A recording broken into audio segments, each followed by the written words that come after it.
Good afternoon, everyone. Welcome to the JMA Women's History Month panel. The theme this year is celebrating women who tell their stories.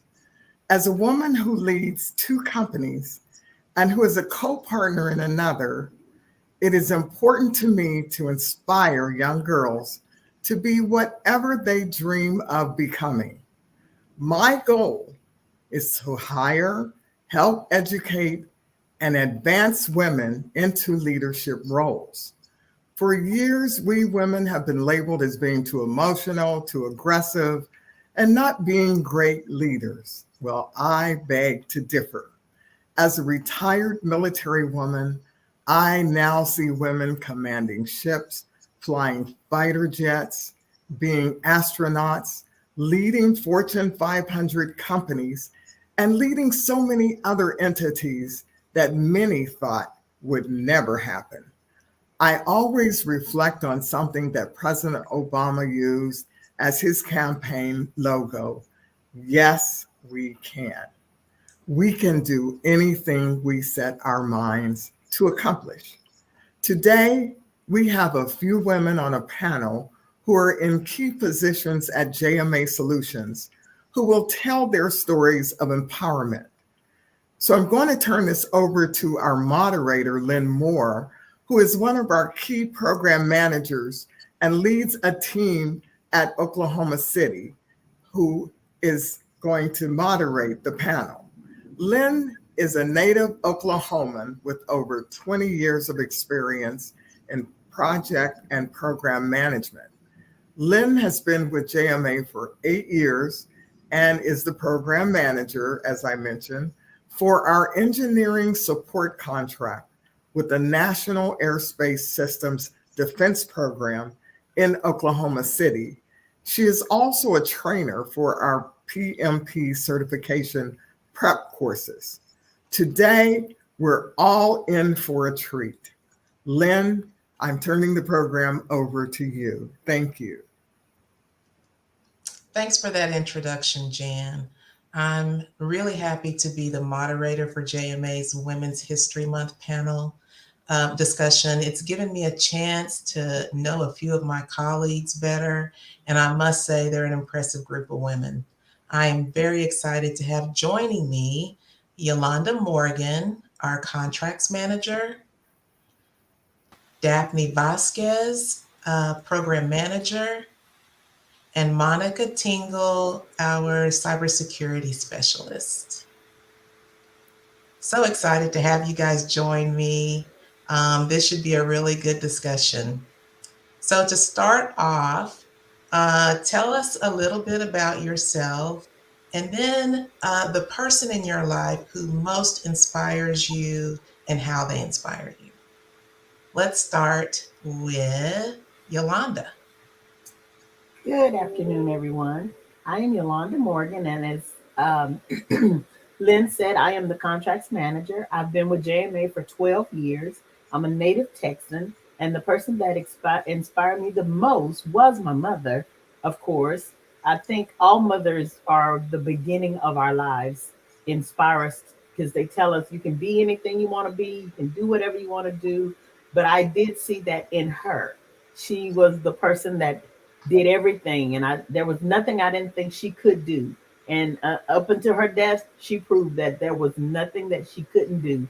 And so I feel very strongly in doing the same thing. Thank you. Thanks, Yolanda. That's great. You know, our parents usually are our first cheerleaders, right? They're the first people who inspire us. Monica? Good afternoon, ladies. Again, Monica Tingle. I have been with JMA for about 4 years this year as the cybersecurity engineer. And, for me, my sister would be the woman who has empowered me the most. She's really like my second mom, but she's my cheerleader, and she's always there for me during good and bad times. And she's even willing to tell me when I'm wrong, which we don't always get that. So I definitely thank her for that. She's always encouraging and supportive throughout my life. And she's definitely taught me how to navigate several relationships, whether they're personal or professional. So I definitely have her to thank for that. Thanks, Monica. So true. Our siblings, aren't they the first people to tell us when we're wrong and and to give us correction? Yes, You're always going to get the truth from them, right? right. So, Daphne, tell us about yourself. Hello, everyone. My name is Daphne Vasquez. I have been with JMA Solutions for 3 years now in April. I am one of the program managers here. A woman that inspired me, I would say, is my mom, just like Yolanda. My mom immigrated here from the Philippines. She became a registered nurse and eventually she retired as a quality manager for a hospital. Quite a few things that just stick in my head is she was very strong-minded.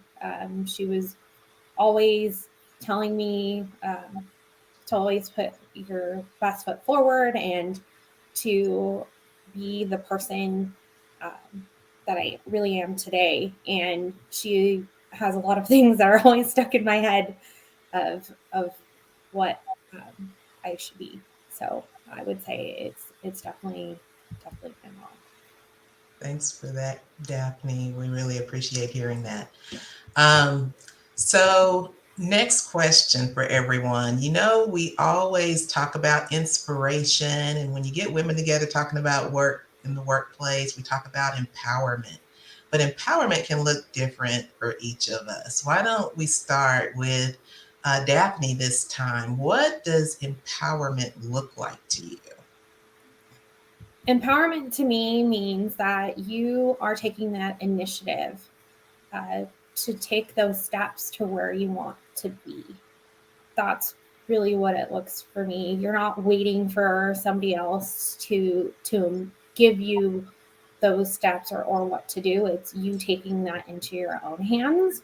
One of the things that I like is you are the CEO of your own career. You're the one that's in that hot seat of driving where you go.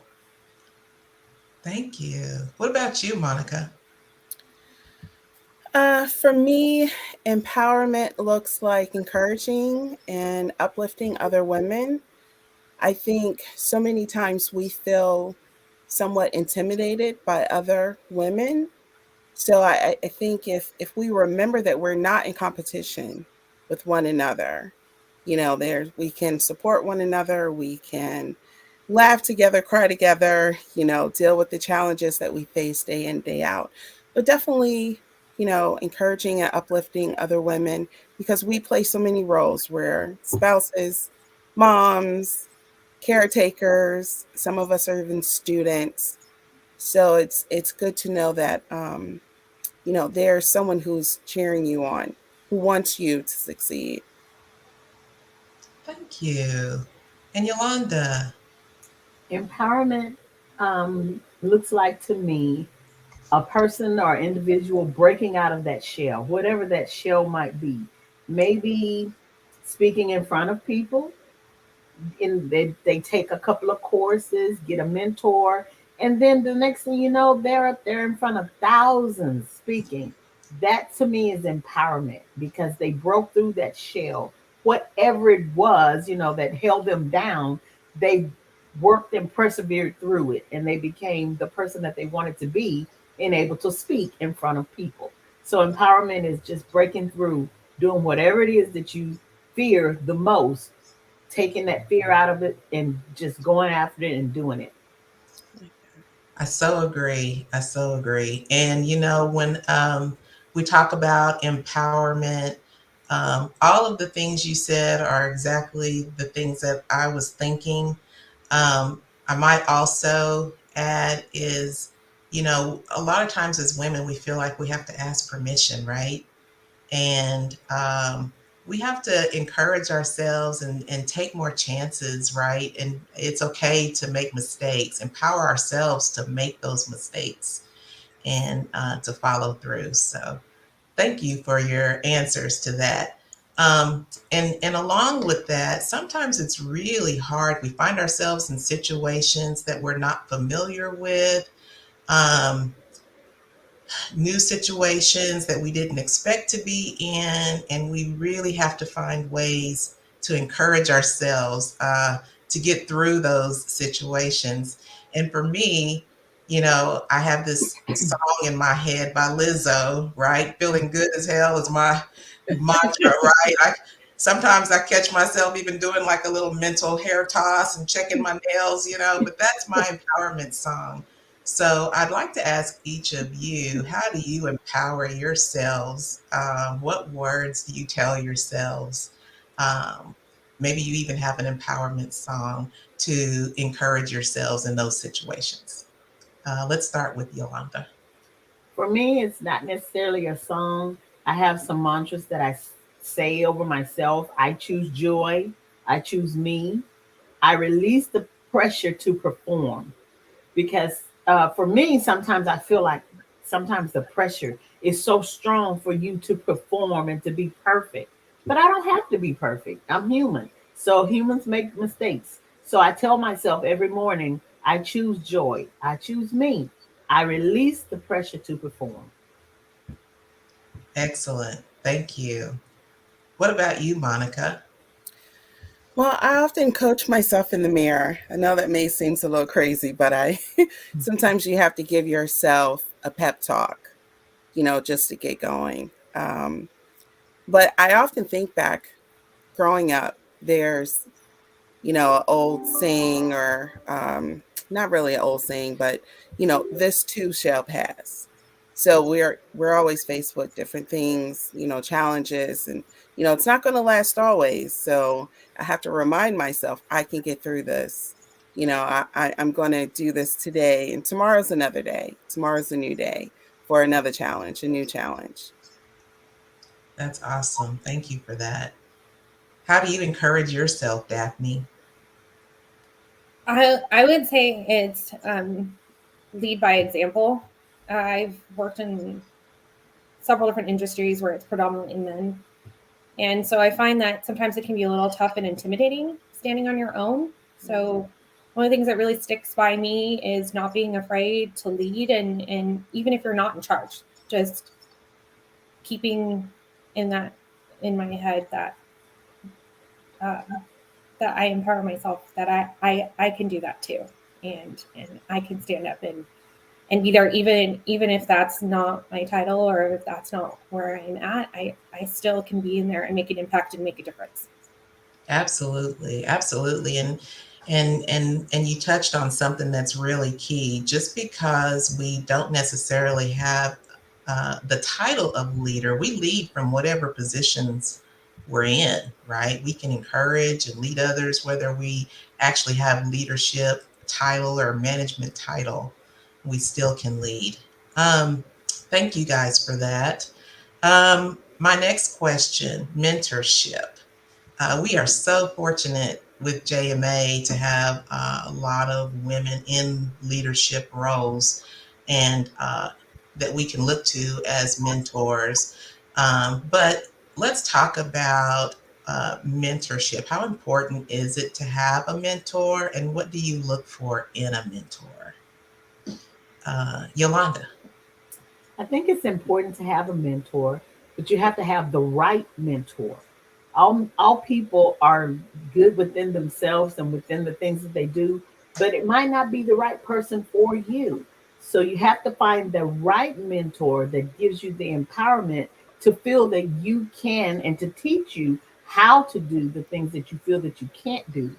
So you got to have the right mentor. Every person is not right for each other, but that doesn't make them a bad person. But you have to find the right mentor. And I think that it is good to have a mentor because you might look up to that individual. And then when you see the things that they have done, and then they empower you to know that you can do the same, if not more, then that's awesome. That's an awesome thing to have. Thanks, Yolanda. Monica. No, I definitely agree with everything Yolanda just said. Definitely finding the right mentor means so much because mentors, they provide guidance. They allow us to, um, they challenge us. They make us better. That's the goal of a mentor. And I think when you choose the right one, you definitely are putting yourself, surrounding yourself with someone who is only going to, make you greater, make you better. So I agree with everything Yolanda said. And it's very important for us as women to have mentors because, again, we have so much that we have to do in our lives. Yes, We wear many hats. so agree. Thank you. Daphne? Yeah, I couldn't agree more. It's very important to find, and you may have multiple mentors, maybe not just one in different aspects, or maybe there may be mentors that you take different pieces from. And yeah, I think they're very important, and whether it be a mentor from a book, a podcast, from a blog or a website, or someone that you actually have that's tangible that you can reach out to and communicate one-on-one with, either physically or over the phone. I think mentors are important and can be very helpful. And I agree. yeah. And Daphne, you touched on something like you don't necessarily have to have, I mean, a mentor, you can find mentorship in people who you don't necessarily have contact with every day. Somebody that you model or you see and you have access to see them work, and you can use some of their traits or follow them as an example for some of their traits. Um, and then also having access to people who tell you the truth, right? The good, the bad, the ugly. Somebody that doesn't mind and that you don't mind hearing all of it from. So having that kind of mentor is very, very helpful. Thanks, ladies. Let's see. So, like you said, Monica, we wear so many different hats. We're caretakers, moms, sisters, wives, and all of that can be a lot, and we have to actually make it a point to find time to take care of ourselves. Mhm. So I thought I would ask each of you, what does taking time out for self-care look like for you? And this time, let's start with Daphne. Okay, well, for me, I actually have a couple of hobbies, but one of the main ones is I play a lot of board games, a lot of strategy board games. So they're a little bit different than your typical Monopoly or like Sorry or Checkers. They're more strategic board games that I play. That some of you might have heard of things like Catan, but that's what I get into. Actually, I'm part of a board game club that meets every Saturday. So whenever I get some free time and a chance, that's what I do to just decompress and de-stress is what I like to do. That and go for walks too. So Perfect. Thanks, Daphne. Monica? For me, I've recently taken up cycling. I have a bike here in my room, so instead of holding clothes, I'm actually I'm actually getting on it daily, and that definitely helps. Aside from that, obviously, a trip to the spa, a massage, getting my nails done, self-care for me now that my kids are a little older is also just being at peace, not having to run from one soccer game to another game or another event and just really focusing on what it is that I want to do. Perfect. Thanks, Monica. What about you, Yolanda? Self-care, what does that look like? Self care. I am. I've just become to be a empty nester. So for years, I was the caregiver for the children. And so now I'm having to learn and define myself. So I'm having to figure out what is self care for me. So always been a walker, so I walk, and that gives me free time to just think and to collect myself. And then on when I'm not walking, I'm just trying to figure out what is it that I want to do for me. So I'm in that transition phase to find out exactly what is self care for me. So I'm still trying to figure all that out.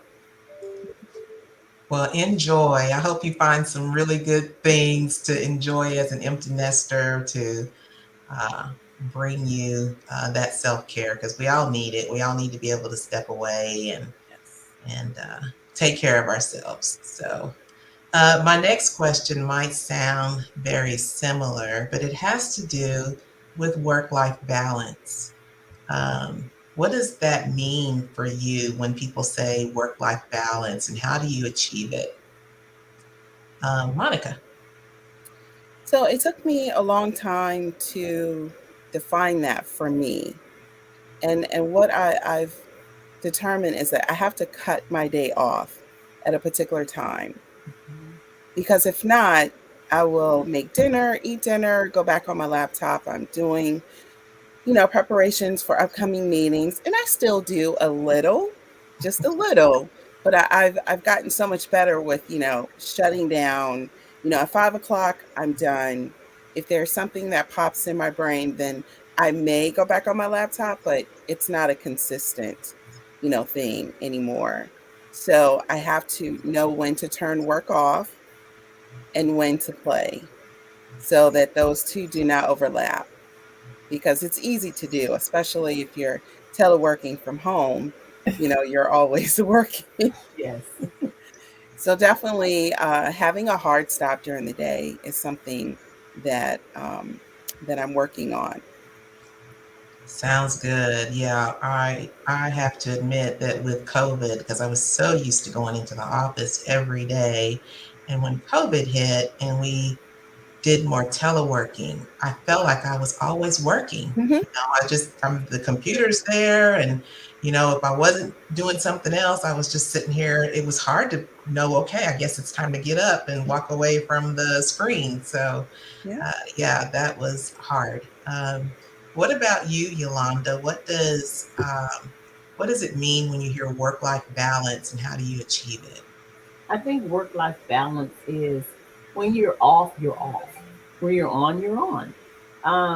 And I think we all struggle with when COVID hit, we were working continuously because we were here. We had our laptop. We didn't have our group of friends that says, "Let's go get coffee," or "It's lunchtime. Did you bring your lunch?"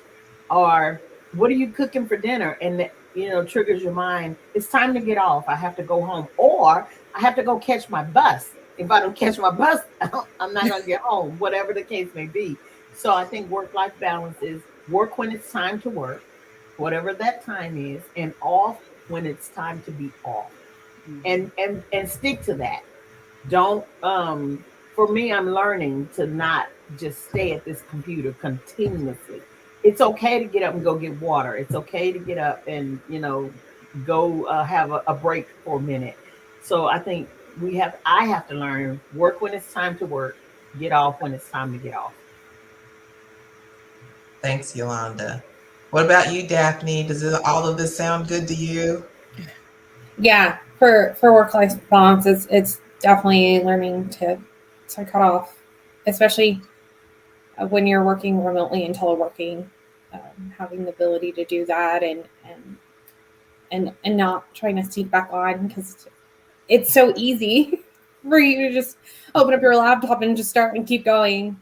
The other thing is taking a mental check within yourself and taking a mental health day if you need to, and being able to take those vacation days. I feel when you do, it's refreshing, and you can come back and get back on to work with a refreshed mind, rather than just grinding away like we do day in and day out. So I think that's also important, is to take those days off when you need it. Absolutely. And JMA is so good about, encouraging us to use our leave, making Mhm. sure. I think it's great that they understand that, their greatest asset is their employees. And so having that encouragement, and reminder sometimes it's like, I look up and I haven't had any time off, and you're getting a reminder, hey guys, don't forget to start using some of your leave. Yes.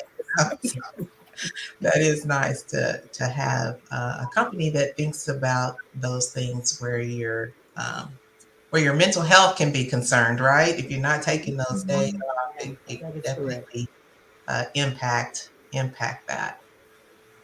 Let's see. So like I said, we have lots of leaders within JMA, whether they actually have the title or not. What are some of the traits that you feel are exhibited by a great leader? What do you look for, traits that you look for in leadership? And let's start with Yolanda, sorry. I think one of the traits that I look for is a leader that is concerned about their people. If you take care of your people will take care of you.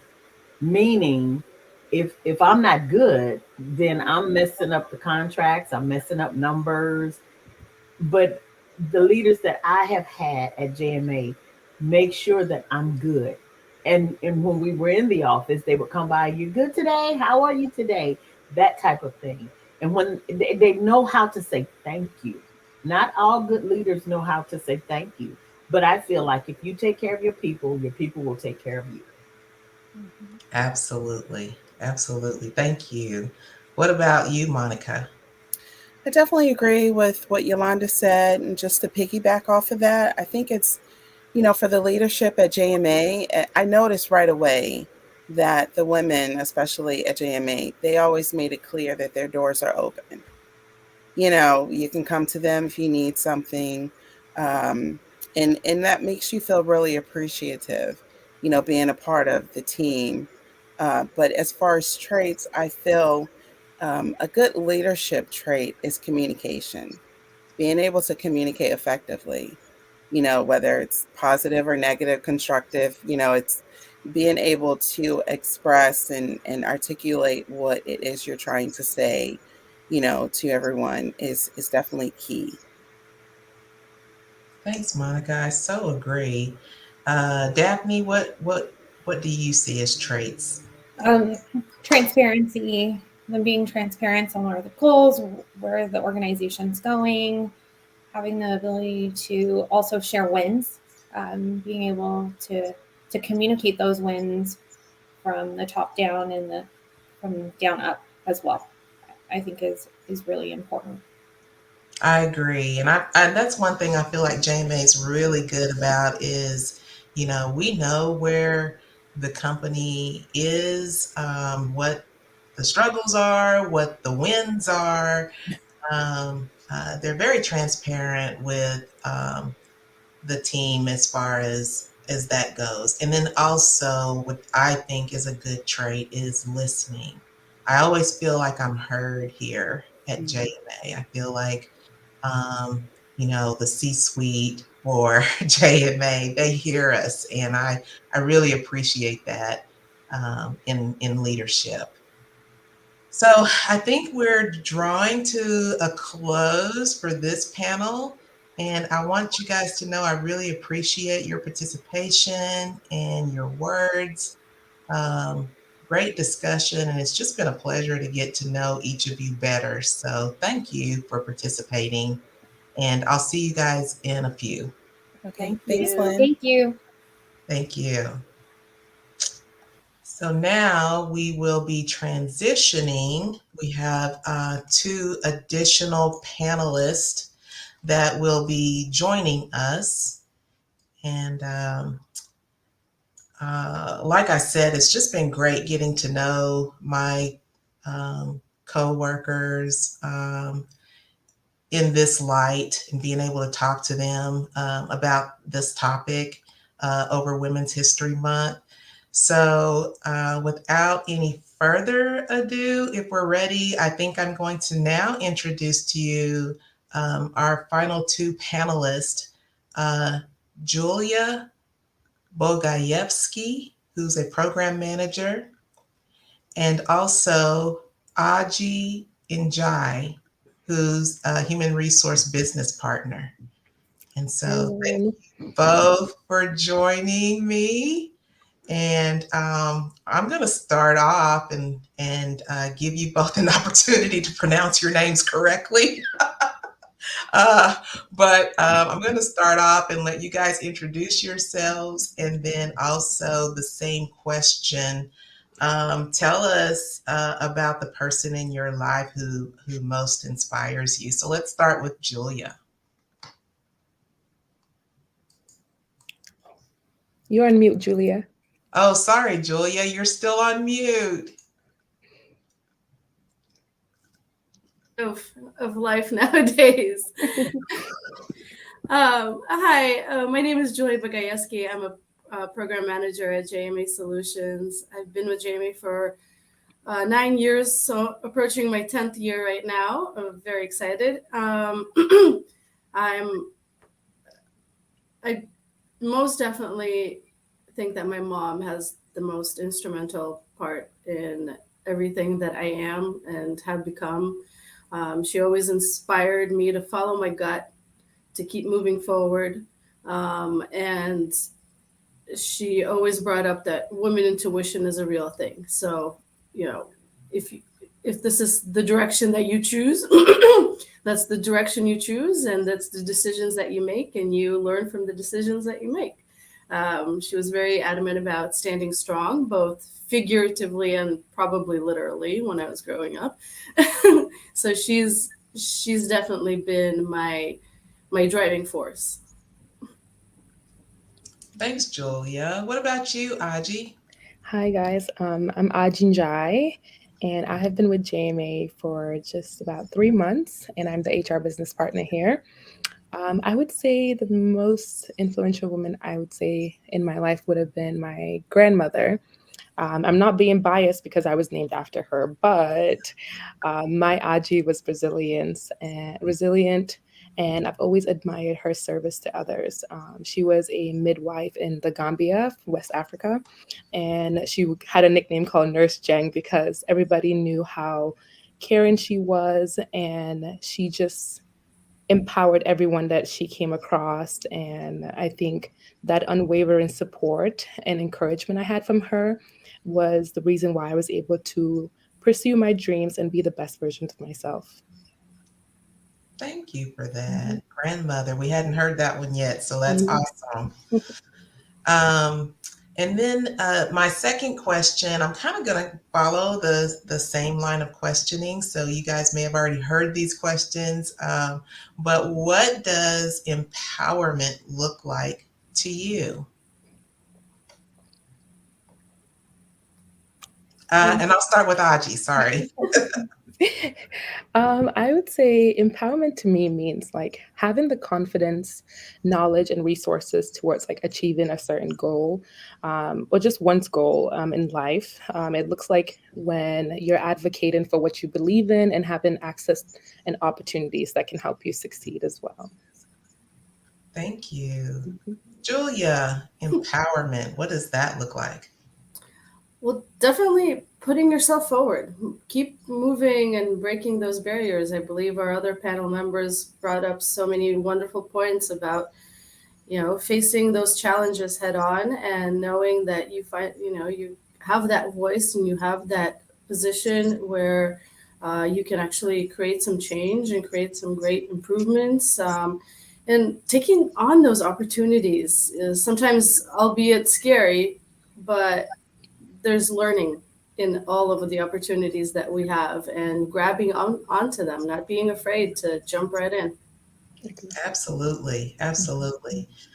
Yeah, when you talk about not being afraid, I think I grew up, just being afraid to fail, not realizing that failure is a part of learning and growing, and you have to be willing to do some of that. And I wished I'd have learned that at an earlier age, just not being afraid to fail. So thank you for that, Julia. I think you guys all heard about my empowerment song. So I think I'd like to ask you two the same question. What empowerment theme song or what words of encouragement or affirmations or mantras, what do you tell yourself when you find yourself in difficult situations? And I'll start with Julia here. I find myself always going back to a Russian phrase that translates to the eyes fear, but the hands do. It's when we're faced with those kind of challenges, and it could sound like a task at hand or the multiple tasks at hand that we have on a given day may seem hard to manage or hard to find where to begin. But once you take a step aside, break them up into smaller chunks, you realize that it's not that bad. It is manageable. You just need to, jump in, start doing it versus, constantly just looking at what is it that I'm supposed to do. So the eyes fear, but the hands do. That is, I'm so glad you said that, and I'm learning, I'm learning from you guys when you talk about these things, because a lot of times, it is hard to know where to start. And so that's one thing about, I would say, the younger generation is that they do have the ability to just jump right in there and get going. They don't have the fear of, am I going to do this right or wrong? Or, they just kind of jump right in and get started. So thank you for that, Julia. What about you, Aji? I would say that aspect of just not being afraid, not limiting myself in a box. I come from like a family of just, first generation who lived in West Africa and in a dictatorship country where, they were very limited. So I think that aspect of always just going for what I want and just realizing how privileged I am, I think that always allows me just that, like, okay, go for it, do it, and don't be afraid. That's basically it. Yeah. And try new experience. Life is so short. So Sure. That's right. Thank you for that. So my next question is mentoring. We talked about, I guess you heard the other panelists and what's important to them as far as mentors go. What is important to you in a mentor? And how important is it to even have a mentor? Aji, yes. Yeah, I can say for me, I don't currently have a mentor, but I think when I'm looking for one, as I'm in this journey right now, I think it's really important to have someone who can provide that guidance and identify opportunities for development.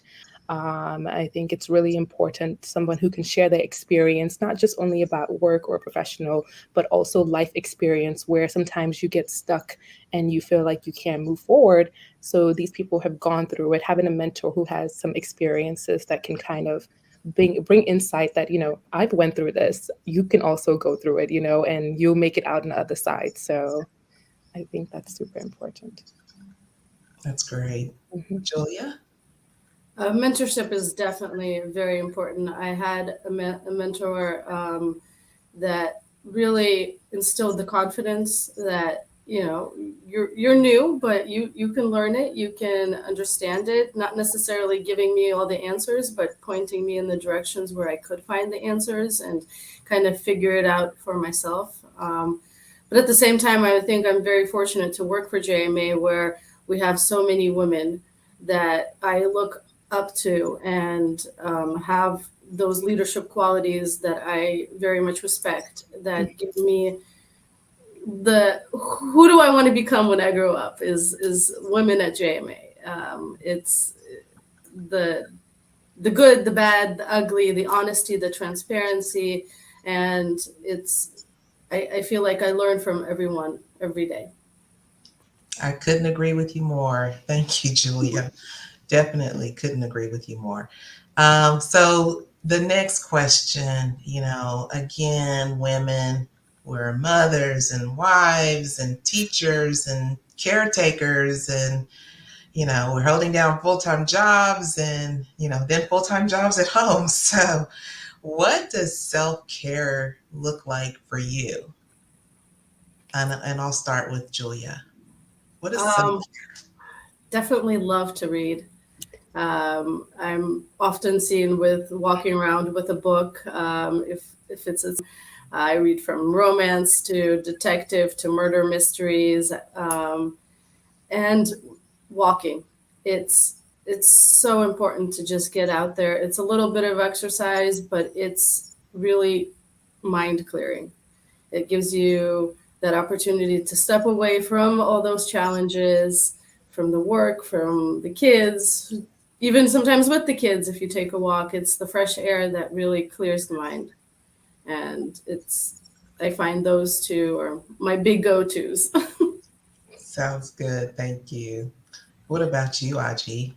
I would agree with Julia too. I love reading. I'm always carrying a book everywhere, metro, and also traveling. I think just having a new experience, and it doesn't have to be like international, just like outside, in your community as well, to go into a different area, visiting like a local market. I think that escape is nice as well too. Yeah. Perfect. Yeah, so I agree with both of you. I used to be more of an avid reader. I used to read a lot. Now I find myself with my earbuds in listening to podcasts a lot, but it's still very relaxing for me for some reason. So yeah, thank you guys for that. And so on the heels of self-care, I asked a question about achieving work-life balance. What does work-life balance mean to you, and how do you achieve it? And I'll start with Aji. I think the ladies before us definitely touched on some really good pointers, like just being able to kind of differentiate the working hours and then like separate life, like, focusing on your life, personal life outside of work. I think when you just set some goals and stuff during the day, you'll be able to achieve certain things. So that way you can move forward and focus on your personal life, and just kind of communicating as well too with everyone as well around you. So that way your work-life balance is achievable in the sense of like, okay, setting hours with your work on your calendar, making sure people are like booking during those times, like, hey, sorry.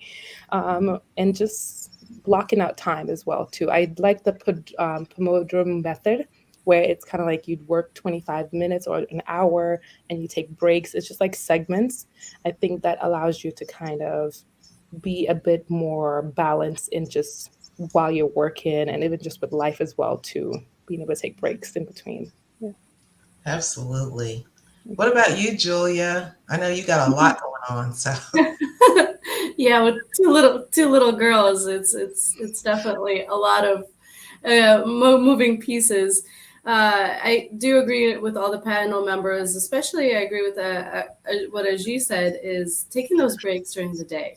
I feel they have been really important to step away. Sometimes you block that hour to work, but those 10 minutes that you take away from work sometimes are the most instrumental, because you clear your mind and suddenly ideas that when your brain was on overload start flowing back in, and the work productivity, the ideas that you have, the motivation that you have just kind of skyrockets from there. So those 10 to 15 minute breaks are so important. And what the panel member said is, when you're done, you're done. You kind of shift your gears and you focus on the kids, you focus on the family, and just kind of have to have those kind of separated. That's awesome. Thank you for that. I'm going to shift a few questions since we got a smaller, okay. Actually, it's time to bring everyone back together again. So, or do I think I have a few more minutes. Actually, I'm going to ask one more question of you two before we bring everybody back together again.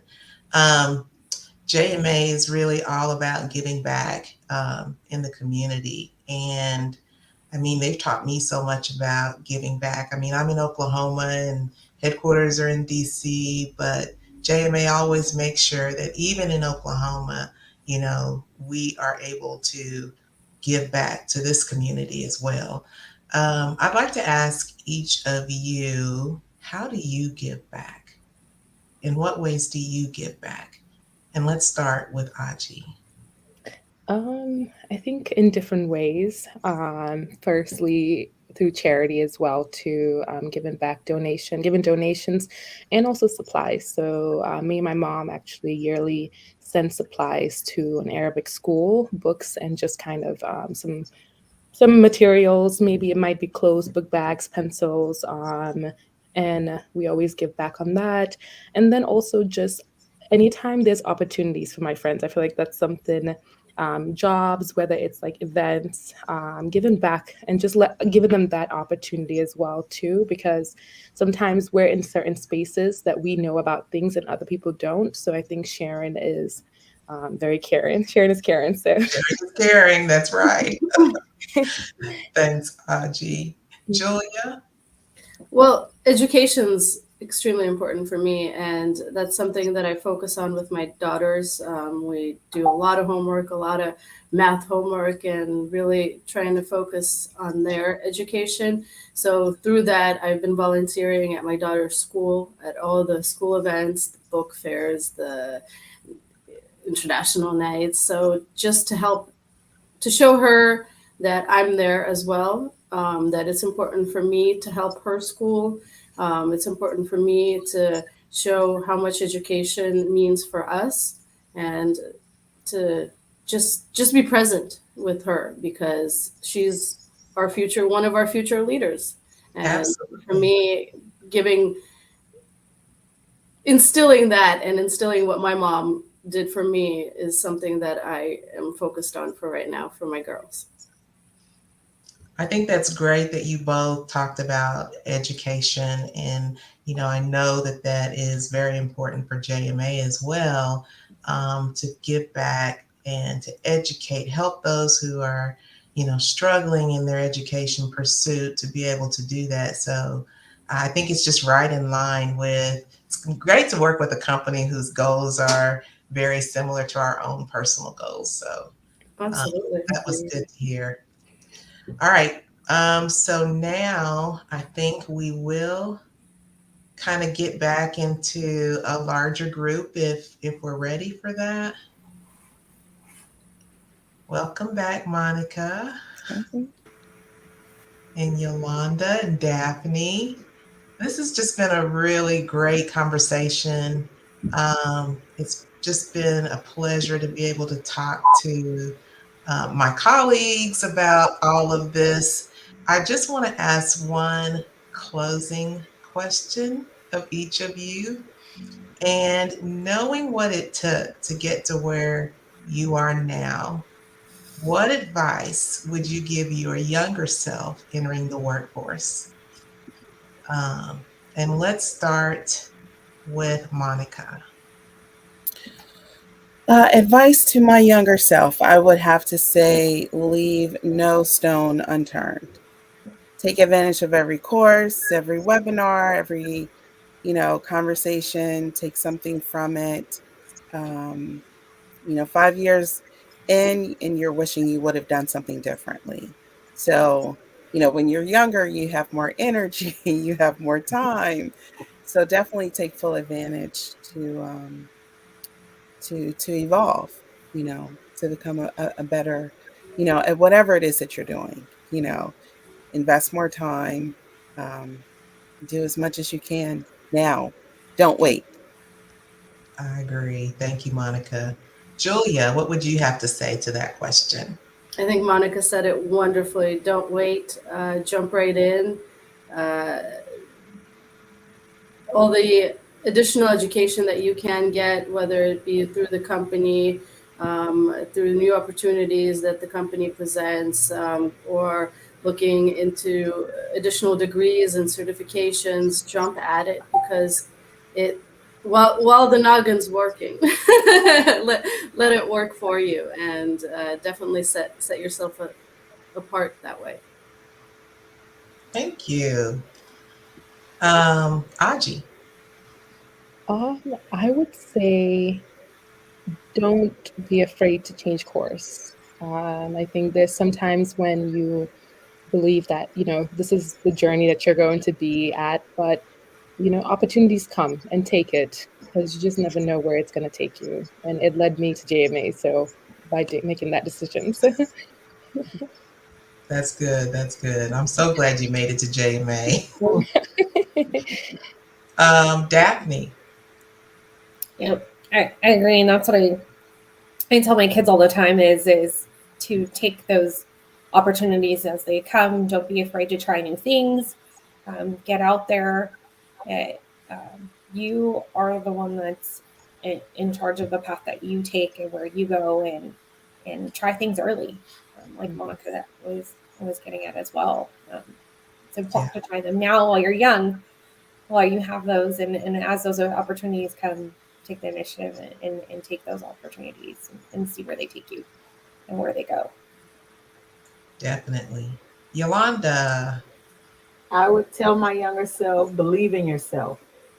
Don't be afraid. Step out there. You can do it. Just go for it. That is the same thing I would tell my younger self. I think we already kind of touched on that a little bit, but yes, just not being afraid to take chances. Get on out there and do it. Try it. So it looks like we had a question come through. In the next chapter of your journey, how do you want to evolve as a woman, whether professionally or personally? How do you want to evolve as a woman, either professionally or personally? Um, Yolanda, do you want to take a stab at this one? Sure. Um, I would like to evolve, just bettering myself, continuing to better myself. I recently obtained the PMP, and so I'm so excited. I was very afraid for a long time to even go for it. And I just had to keep telling myself, you can do this, you can do this, you can do this.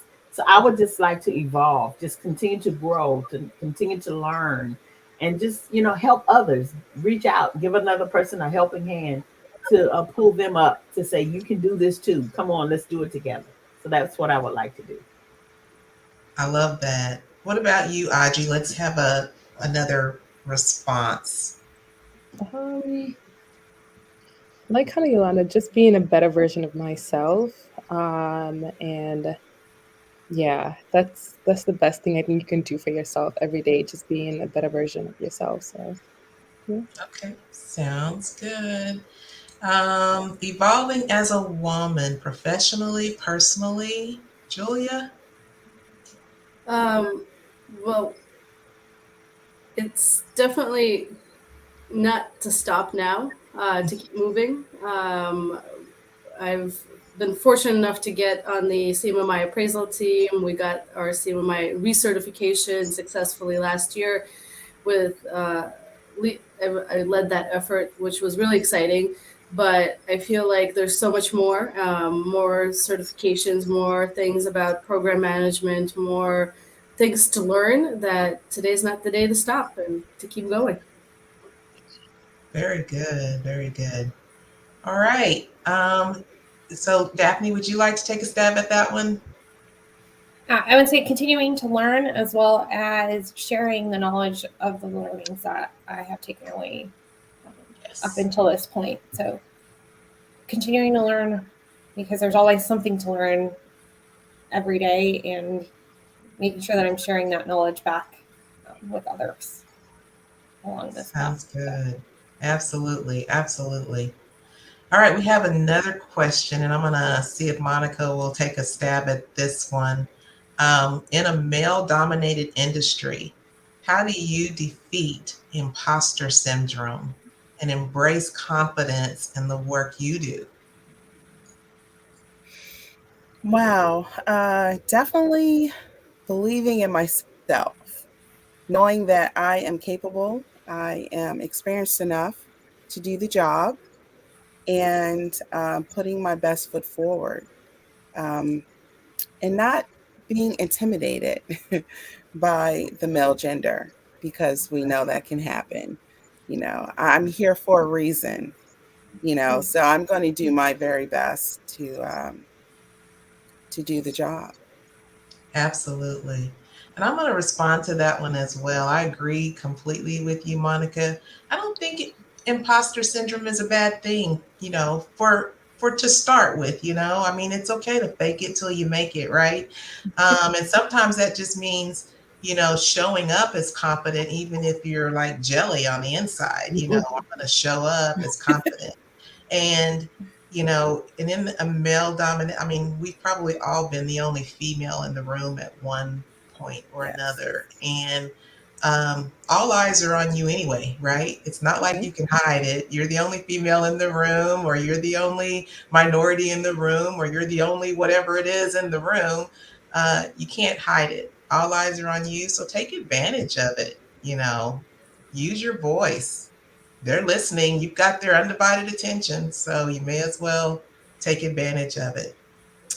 All right, so I think we are done for now, and I am going to see if Avis would like to come online and say a few words. Thank you so much, panelists. I appreciate your input. Thank you. Thank you, Lynn. Yeah. Thank you. Hello, everyone. What an awesome event.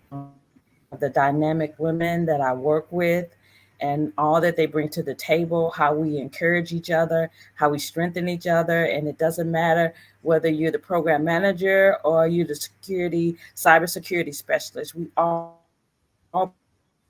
bring something different to teach. One teach one is one. So I actually volunteering to come out and share your story, share what who empowered you, who inspired you, what you do to wind down decision making, because we have an answer to do such a thing. So I thank you for being a part of this event and telling and sharing your story. So with that, thank you all for joining JMA in this Women's History Month event. Thank you, and we look forward to seeing you again at our next event.